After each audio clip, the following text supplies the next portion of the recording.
tous qui avez été baptisés en Christ, vous avez revêtu le Christ. Alléluia.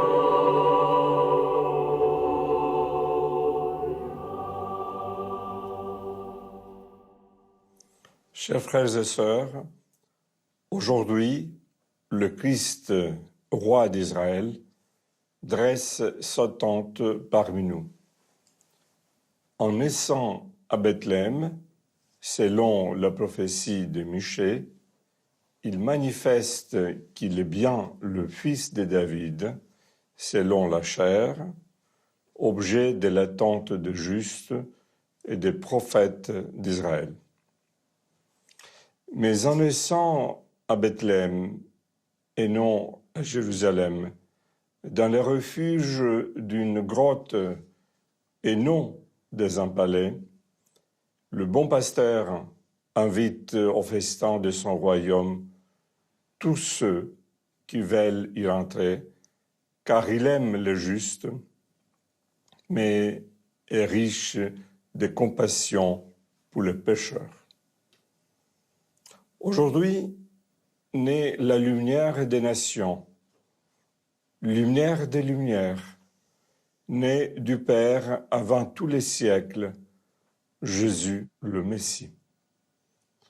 En naissant de manière paradoxale d'une Vierge Mère au sein de la terre, dans une grotte et en s'offrant dans une mangeoire à l'hommage des mages venus d'Orient, il semble prendre au mot le prophète Isaïe qui implorait « Cieux, envoyez d'en haut votre rosée et que les nuées fassent descendre le juste comme la pluie, que la terre s'ouvre et qu'elle enfante son sauveur et que germe en même temps la justice. »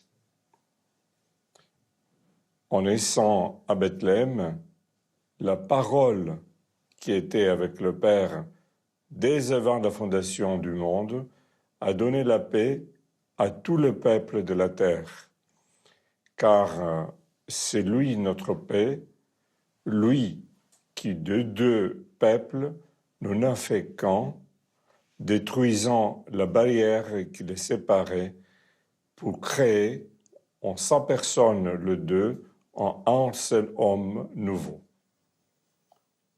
Le royaume qu'inaugure en ce jour le soleil de justice a fait de tous les hommes des rois en le faisant fils de Dieu, car à tous ceux qui l'ont reçu, à ceux qui croient en son nom, il a donné le pouvoir de devenir enfants de Dieu.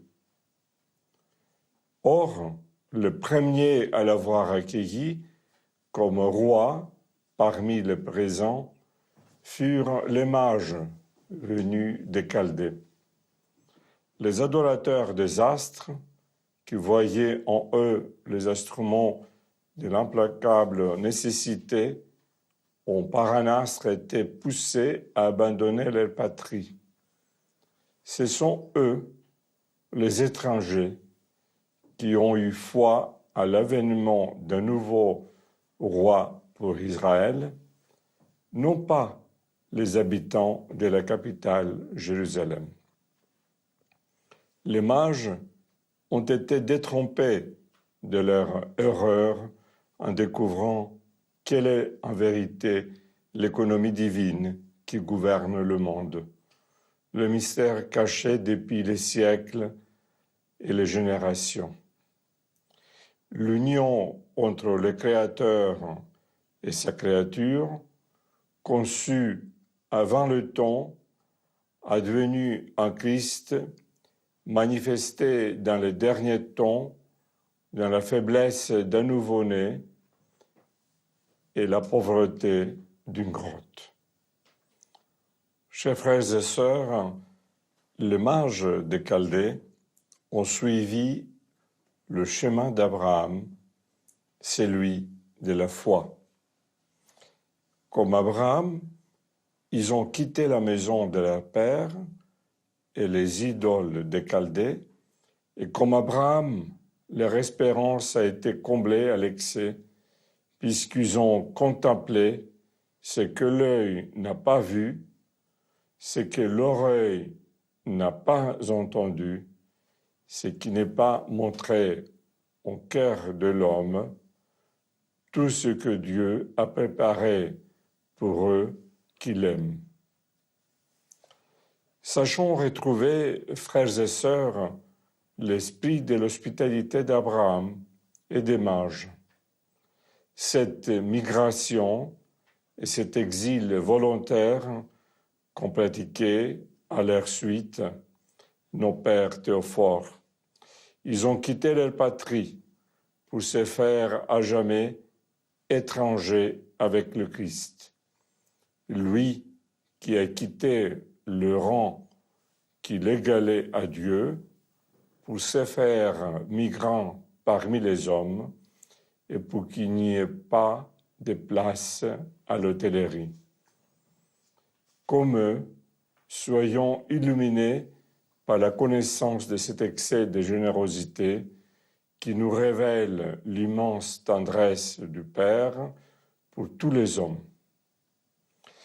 Puissions-nous rendre compte de l'espérance qui est en nous, dans les difficultés du temps présent. Soyons porteurs d'espérance, en rendant, pour ainsi dire, palpable la joie et la paix que la venue du Verbe dans le monde a procuré à tous les hommes. Accueillons ce nouveau-né chez nous aujourd'hui, en le reconnaissant sous les traits des plus vulnérables, des pauvres, nous rappelant sa parole. Venez, les bénis de mon Père, recevez en héritage le royaume qui vous a été préparé depuis la fondation du monde. Car j'ai eu faim et vous m'avez donné à manger, j'ai eu soif et vous m'avez donné à boire, j'ai été un étranger et vous m'avez accueilli. En vérité, je vous le dis, dans la mesure où vous l'avez fait à l'un de ces plus petits de mes frères, c'est à moi que vous l'avez fait. En mon nom personnel et au nom de mes frères, les évêques membres de l'Assemblée des évêques orthodoxes de France, je vous souhaite une très belle et lumineuse fête de la Nativité de notre Seigneur Jésus-Christ.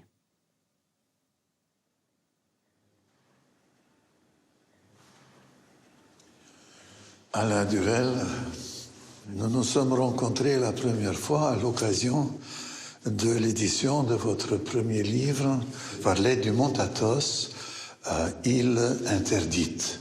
Et en 2014, votre deuxième livre, Parler des saints d'aujourd'hui.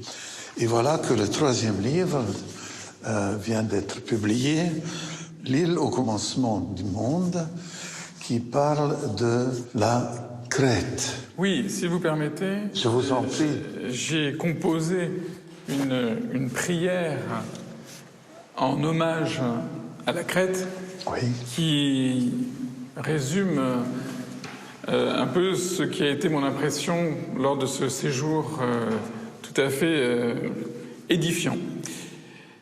Seigneur, toi qui as sanctifié Tite, André, Jean l'Ermite et tous les saints de Crète, toi qui as donné aux ascètes la force de se consacrer entièrement à toi, toi qui as donné aux martyrs le courage d'affronter la mort à cause de ton nom, toi qui as créé les montagnes de Crète, ses côtes et ses villages, toi qui as inspiré les artistes de l'ancienne civilisation minoenne, toi qui as permis aux étrangers de fouler le sol de la grande île pour éprouver la foi et la patience de ses habitants, toi qui as donné aux révolutionnaires l'audace de combattre les Turcs et aux partisans la vaillance pour résister aux nazis, toi qui aujourd'hui encore donnes l'espérance aux désespérés, envoie ton esprit de liberté et comble-nous de cet amour plus fort que la mort qui est le sel de la vie.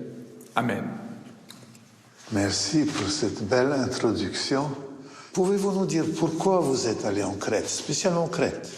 Alors écoutez, en fait, il s'agit ici d'une retraite à un moment crucial de mon existence. Donc il y a une part un petit peu autobiographique dans ce livre. Et la Crète orthodoxe m'a donné des réponses. Et ce sont ces réponses que j'ai consignées dans ce livre. Quels étaient les hauts lieux en Crète qui vous ont attiré et où vous avez passé un bon moment? Alors j'ai eu la chance de visiter et de séjourner dans plusieurs monastères.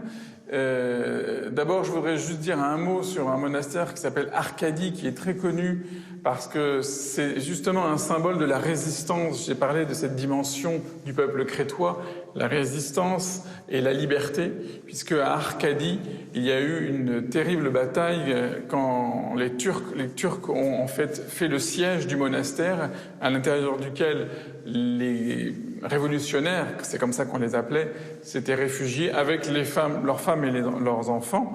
Et malheureusement, tout ça, ils ont résisté pendant des jours et des jours à 1 contre 1000.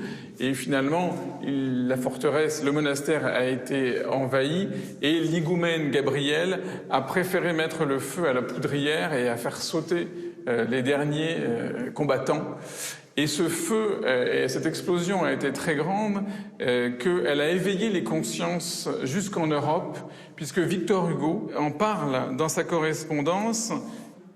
Une intervention terrible, l'explosion, secourt les vaincus, l'agonie se fait triomphe, et ce couvent héroïque qui a combattu comme une forteresse meurt comme un volcan. Voilà. Et cette explosion, finalement, elle a attiré l'attention des Occidentaux, pas seulement des Français, sur le sort du peuple crétois et du peuple grec dans son ensemble. Donc, Arcadie, c'est vraiment un symbole incontournable de la Crète, où la dimension à la fois spirituelle et politique est totalement unifiée. Et j'ai appris, je le savais déjà, mais la spiritualité orthodoxe, ce n'est pas une spiritualité désincarnée. C'est une spiritualité qui s'incarne dans une histoire, dans un peuple, dans des traditions, dans une culture. Et ceci est très fort en Crète, on le voit très très bien. Alors les autres monastères, écoutez, j'en ai vu plusieurs. Je peux vous dire un mot d'un monastère qui s'appelle Vidiani, qui se situe dans le plateau du Lacity, c'est-à-dire dans les montagnes, un endroit absolument merveilleux, où là j'ai rencontré un jeune higoumène qui est en train de rénover ce monastère et qui m'a dit cette phrase absolument merveilleuse: « Si tu meurs avant de mourir, tu ne mourras pas quand tu mourras. » Et cette phrase, je l'ai entendue très souvent en Crète, comme une sorte d'idée directrice, si vous voulez, cette capacité de mourir à soi pour pouvoir atteindre la vie éternelle dès aujourd'hui, c'est-à-dire cette capacité de se renouveler en réalité et pour accueillir la grâce et pour être réellement dans une dynamique de transformation. Et que c'est réellement possible. Alors, c'est ce que montre le monachisme. C'est pour ça que nous avons besoin des moines, parce que nous avons besoin de gens qui n'ont pas seulement un discours intellectuel, mais qui, par leur existence même, nous montrent d'une manière concrète la possibilité de ce renouvellement, de l'existence. Donc, à ce sujet, en vous écoutant, je me rappelle quand je lisais le livre, vous parlez d'un moine, d'après ce que j'ai compris, déjà âgé, qui est très très très malade et qui en même temps semble vivre cette maladie comme quelque chose qu'il non seulement il accepte pleinement, mais qui est devenu comme un programme pour lui. Ce moine a été une expérience extraordinaire pour moi. Et je l'ai rencontré dans un monastère qui s'appelle Gouvernetto. L'higoumène du monastère a décidé de lutter contre un phénomène dont on ne mesure pas assez la perversité, c'est le tourisme religieux.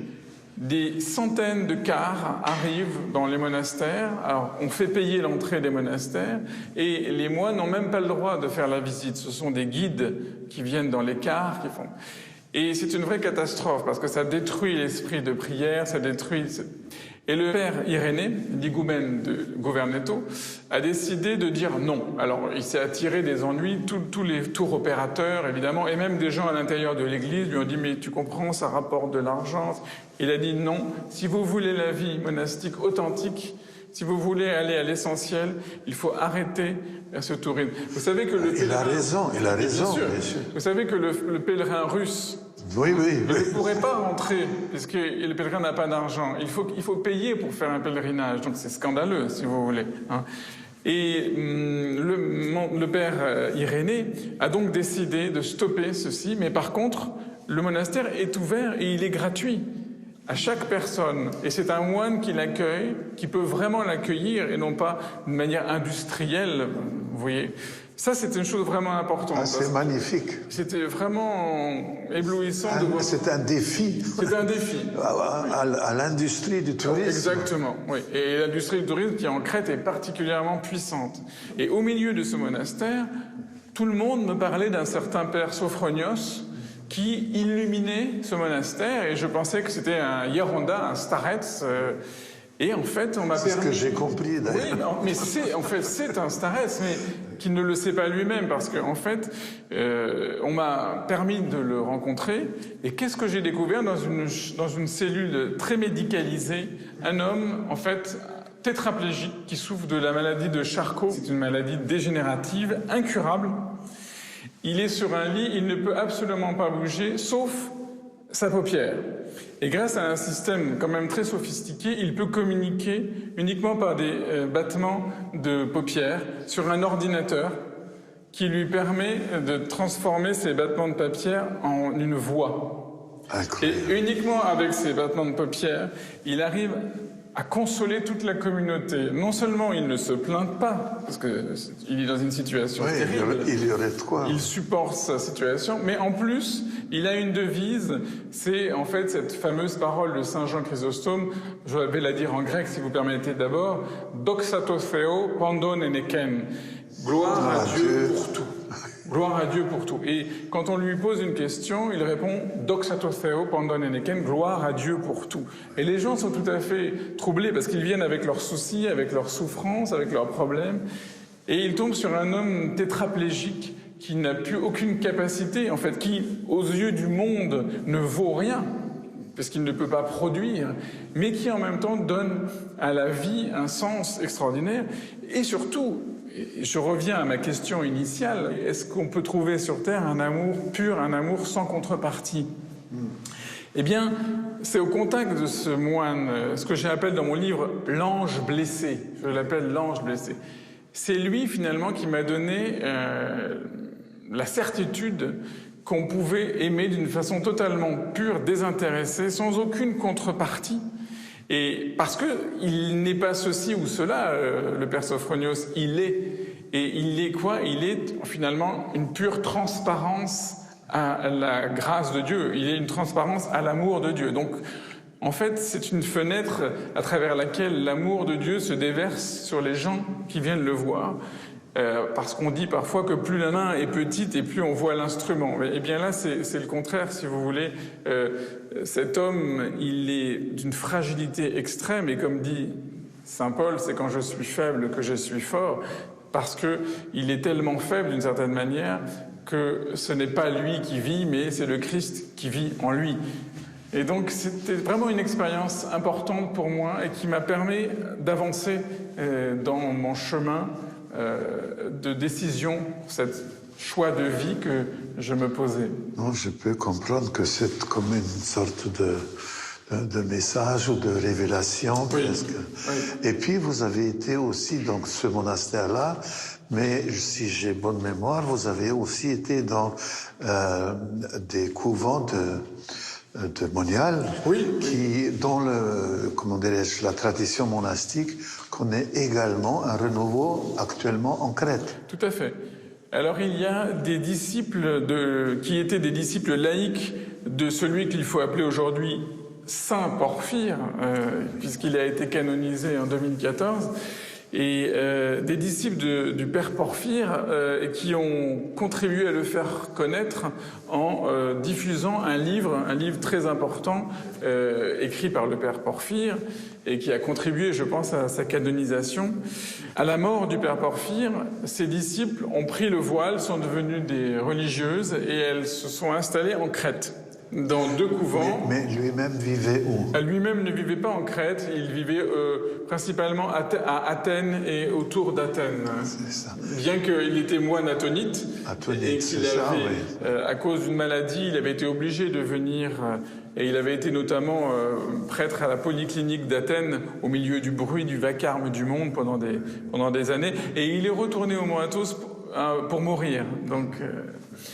Et ces donc disciples, ces femmes, sont venues en Crète. C'est elles-mêmes qui ont choisi la Crète. Oui, parce qu'il y avait des monastères justement qui étaient disponibles, qui étaient libres en quelque sorte, et donc elles ont redonné vie à ces monastères, Zodochos Piis, la source de vie, et Aya Kyriaki, aussi 2 monastères, où ces sœurs se sont installées, et il y a un renouvellement de la vie monastique, des novices qui arrivent, etc.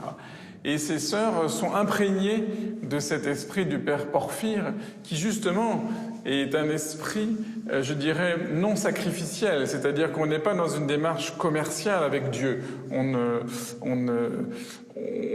n'espère pas acheter. Vous savez, comme on disait dans l'ancien temps, gagner son paradis. Il fallait gagner son paradis. Mais le Père Porphyre dit le contraire. Il dit que c'est parce que vous êtes petit, parce que vous êtes humble et que vous vous ouvrez à Dieu qu'à ce moment-là, vous allez pouvoir être transformé. Et un des messages vraiment importants que j'ai entendu de la bouche même de ces sœurs, c'est que finalement, l'illusion que nous avons tous, je dirais même les orthodoxes souvent, c'est que Dieu n'est pas quelque chose qu'on pourrait acquérir, qu'on pourrait posséder, qu'on pourrait avoir, mais c'est plutôt ce que nous sommes appelés à devenir. C'est-à-dire que, et là on rentre dans la grande tradition patristique de la déification, de la théosis, c'est-à-dire que on a tendance à voir Dieu comme un objet qu'il faudrait acquérir à la force du poignet, alors qu'il s'agit vraiment d'un changement d'être. Et c'est là où les moines nous sont précieux, parce que ils nous montrent par leur existence même cette capacité de cette transformation finalement. Quand vous parlez d'acquisition, il faut peut-être faire attention parce que évidemment il y a, je suis d'accord, mais il faut se rappeler que cette acquisition, c'est un face-à-face. Oui. C'est une contemplation réciproque. Absolument. Et finalement, ce que j'ai découvert avec ces moines et ces moniales, c'est qu'au fond, d'abord, toute la Bible est une histoire d'amour. L'éros fait partie de la nature humaine au sens le plus noble. Bien sûr. L'existence actuelle de la Grèce dans l'Europe telle qu'elle est organisée actuellement, il y a quelque chose d'unique en Grèce et plus particulièrement en Crète. Juste entre parenthèses, je me suis, en vous écoutant, je me suis rappelé qu'avec la télévision, j'étais il n'y a pas si longtemps en Crète à cause du concile. Tout à fait. Et tous ces endroits, enfin, nous avons eu, M. Gounod et moi, aussi des impressions de la Crète orthodoxe. Et étant là-bas, j'ai eu à un moment donné cette pensée simple, enfin, que vous avez beaucoup mieux exprimée. C'est dommage que plus de gens d'Europe occidentale ne viennent pas ici parce qu'ils pourraient voir une vie qui est encore la peine de vivre. Exactement. Une vie authentiquement humaine, je dirais, parce que les Grecs et les Crétois en particulier ont vraiment quelque chose à nous apporter de l'humanité. C'est comme si, quand on revient en Europe occidentale, on a l'impression qu'on a perdu quelque chose de fondamental, de très simple dans les relations humaines. Les Crétois sont les gens les plus accueillants et les plus ouverts au monde. Et ça, c'est vraiment intéressant de voir que c'est parce qu'ils ont cette identité très forte qu'ils peuvent accueillir l'autre. En lisant votre livre, on se rend compte que les Crétois, c'est une grande famille, mais l'autre partie de la famille, ce sont les saints de l'Église. Oui. avec lesquels ils vivent, comment dirais-je, dans une certaine intimité. Tout à fait. Moi, ce que j'ai trouvé vraiment intéressant chez les Crétois, justement, j'ai réfléchi à cette piété populaire et en particulier le culte de Saint Phanorios. Saint Phanorios est un saint, un martyr de l'Antiquité, très très ancien. On ne sait presque rien de lui, en fait. De quel siècle à peu près? Oh, probablement du 2e ou 3e siècle. Ah, c'est vrai. Oui, et on ne sait presque rien de lui. C'est ça qui est curieux. Il est représenté comme un jeune adolescent, imberbe, avec juste une bougie allumée, comme ça, c'est tout. Et vous, dans toutes les chapelles les plus éloignées, au fin fond de la montagne de Crète, vous verrez une icône de Saint Phanorios, ce beau jeune homme avec une flamme allumée. Et il y a une dévotion chez les Grecs en général, hein, pas seulement les Crétois, mais les Crétois, pour ce saint, pour les petites choses, si vous voulez. Ça peut paraître ridicule, mais en fait, c'est très profond. Quand un Crétois perd quelque chose, perd ses clés, perd quelque chose, alors il va prier Saint Phanorios. C'est un petit peu comme Saint Antoine de Padoue pour les Italiens. Voilà. Quand on réfléchit, on s'aperçoit que c'est très fort, parce que ça veut dire que Dieu n'est pas une idée, un concept très éloigné du monde, mais en fait il est présent. Et donc ça nous pose la question, il faut être cohérent. Hein. Soit on ne croit pas en Dieu, et alors on va jusqu'au bout, et on pense que le monde est totalement absent de toute forme de providence divine, ce qui est tout à fait logique si on a suivi ce raisonnement. Soit on considère que Dieu existe et alors il est dans la logique même de l'incarnation qu'il soit présent. Il y a une intimité, parce que eux, c'est une intimité qu'ils vivent. Cette intimité, c'est-à-dire dans la vie quotidienne. Et donc, Dieu rentre dans la vie quotidienne et à travers le culte de Saint Phanorios, il y a aussi une dimension spirituelle, c'est-à-dire il y a un exercice à l'attention, à l'entraînement, à l'attention. Parce que pour un Crétois, il faut être attentif à la présence de Dieu, la présence des saints dans la vie quotidienne. Et tout est un signe de la présence de Dieu, finalement. Mais c'est aussi une manière d'éveiller l'esprit, de le rendre plus attentif aux choses et aux autres, évidemment. Et donc, à travers le culte de la piété populaire, moi j'ai trouvé qu'il y avait quelque chose de vraiment très profond, en fait, théologiquement. Oui. Qui se cachait derrière. Et lui-même, il est crétois, le Phanorios? Non, il n'est pas crétois. Ah non, c'est un saint de l'Antiquité. Alors, c'est paléo-chrétien. C'est paléo-chrétien, vraiment. Oui. Et je ne sais pas pourquoi il a ce rayonnement dans toute la Grèce et en particulier en Crète, oui, c'est vrai. Est-ce qu'il y a eu des observations que vous étiez amenés à faire sur la vie actuelle du peuple, certaines difficultés, certaines, obstacles pour qu'ils puissent rester comme ils ont toujours été? Il y a ce marché mondial qui introduit ses produits et qui peu à peu détruit toutes les différences. On a l'impression que la logique de ce minotaure cosmique, c'est une logique de destruction des différences. Et c'est ça la menace. Et moi, souvent, je parlais aux Crétois, je leur dis, n'oubliez pas votre culture, n'oubliez pas vos danses, n'oubliez pas votre musique traditionnelle, n'oubliez pas votre histoire, parce que si vous continuez comme ça, vous allez perdre cette capacité que vous avez de vous émerveiller, d'accueillir les autres, d'être le flambeau de l'humanité d'une certaine manière. Moi, j'ai ressenti ça très profondément, cette bonté intérieure du Crétois. Mille merci. C'est moi qui vous remercie, Père Nicolas.